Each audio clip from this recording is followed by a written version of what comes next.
Hey guys, so if you have a C7Z06, you might have experienced the intercooler circuit shutting down, especially on a track day. The factory reservoir is very prone to get air bubbles, so G-Speed has developed this reservoir tank to help address the limitations of GM's factory system. Watch more to learn how to install it. So we're sitting here with the 2016 Z06 getting ready to remove the intercooler expansion tank from the factory so we can add one with a higher mounting point and then bleed it out.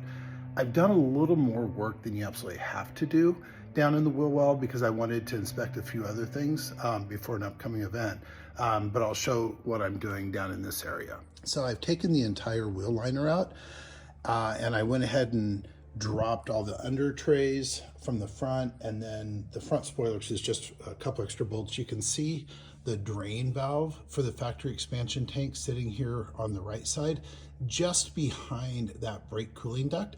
We'll take that off so we can get a better view since I'm going to remove it, and then I'll show you how much airspace was in the cooler from reservoir from the factory. So to drain this, we're going to loosen the fill valve up top, and then we're going to loosen this.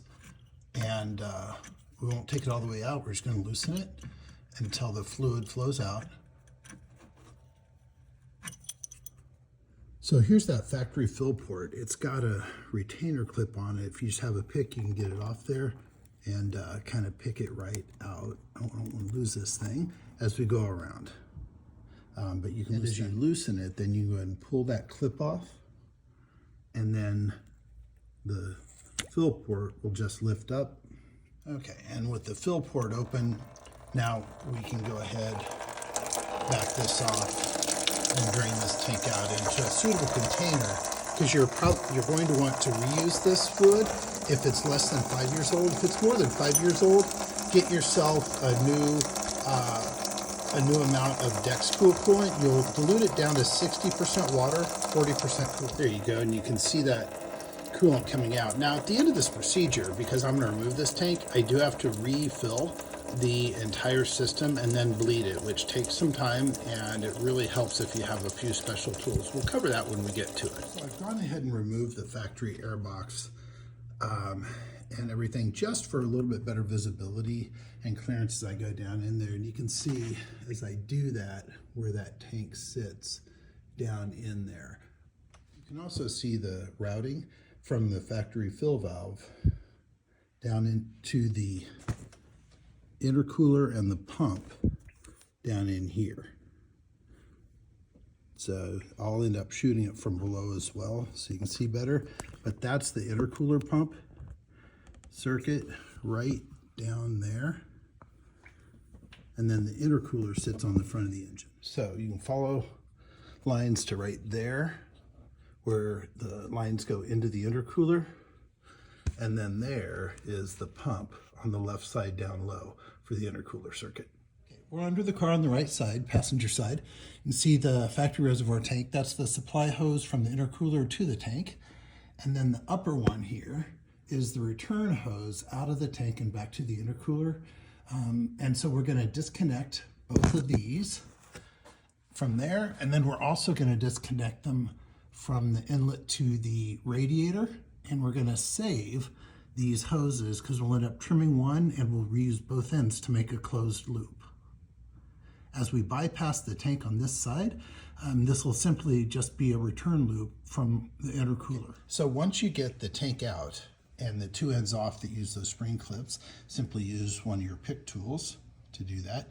Then you're going to take one of the hoses here and cut it to a length of 3 3/4 in order to hook between these two and make your closed loop system. So you can use your hose cutters, and 3 3/4 inch long is what you're looking for. And then you're going to use these clamps to clamp it onto those inlets and then put it up into place in the intercooler. Okay, so here we are with our return for the closed loop system, ready to put it in place. We'll slide it on the intercooler things, outlets, and then we will put both spring clips on, and that way this part of the circuit is complete. Discussed, we have removed completely the factory reservoir. We will put in the bypass, and then this will remain empty as we go forward. Okay. We have the loop return up in place, fully clipped in, ready to go. We left a protective netting on it for that screw so it doesn't rub against it. Over now to the passenger or the driver's side of the vehicle, sorry. We're going to take these two hoses, the supercharger to intercooler hose, the supercharger to pump hose. I may have actually described that. Okay, so we're back on the driver's side of the vehicle. We're going to take this hose, the outflow from the supercharger, and it runs down to the intercooler. We're going to take that off. And then the inflow to the supercharger, which comes from the pump, we're going to take it off as well.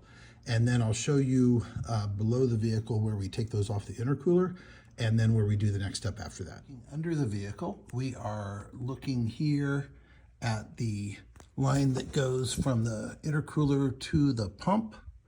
We will remove both ends of that. And then just above that, if I can get in there, you see the line that comes down from the supercharger, actually, technically, yeah. And so we'll take off both of those. We have the hoses off. I left both quick connect fittings on. We'll attach the hoses to there, and I left the factory fill port on, and we'll leave that on.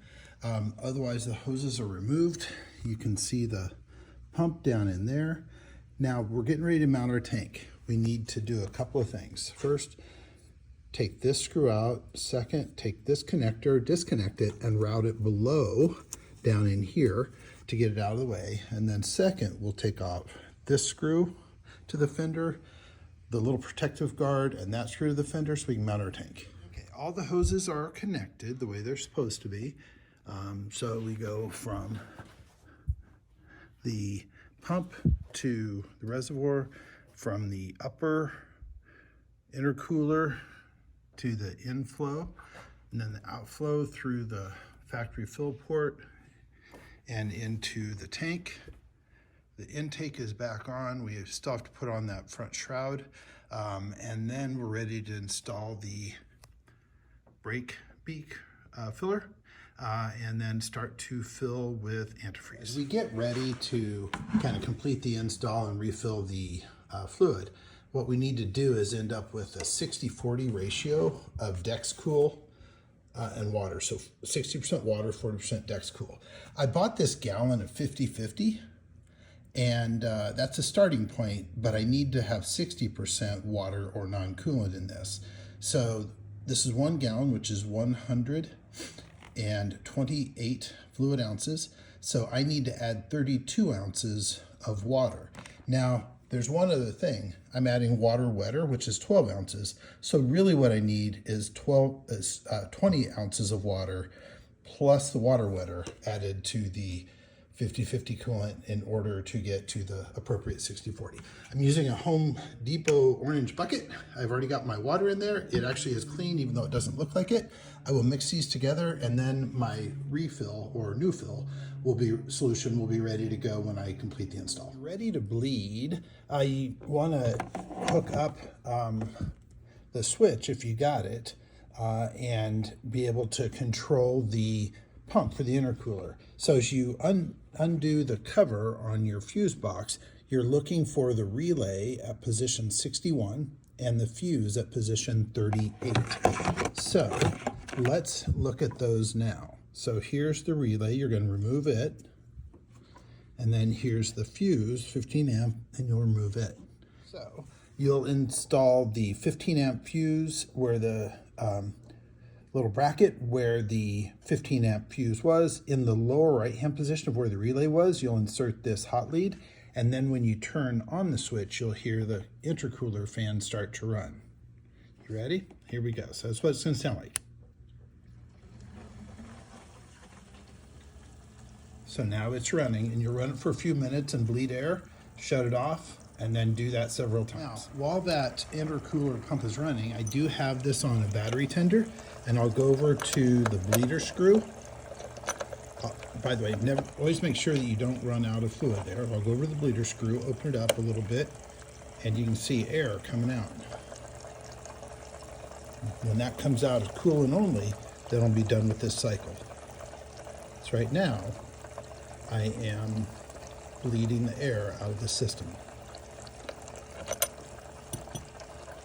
So after run cycle 2, and yes, I did have to put more coolant mix in the reservoir. After run cycle 2, we bled quite a bit of air out between cycles, and as we ran the cycle, air out of here. We're mostly fluid now. As you get most of the air out, it's amazing how much quieter the system gets when it's running. So you can kind of listen for it, you can watch for it, and continue to just take your time bleeding out air, and then closing the valve, letting it run for a little bit, bleeding out air, and so on, and doing it. This is looking pretty good right now, and so we'll kind of pause. So when you're all done with those bleeds, you'll want to heat up the engine a couple of cycles, let it expand, and rebleed it. I hope this helped as you prepare to do your car. If you have any questions, comments, drop them below.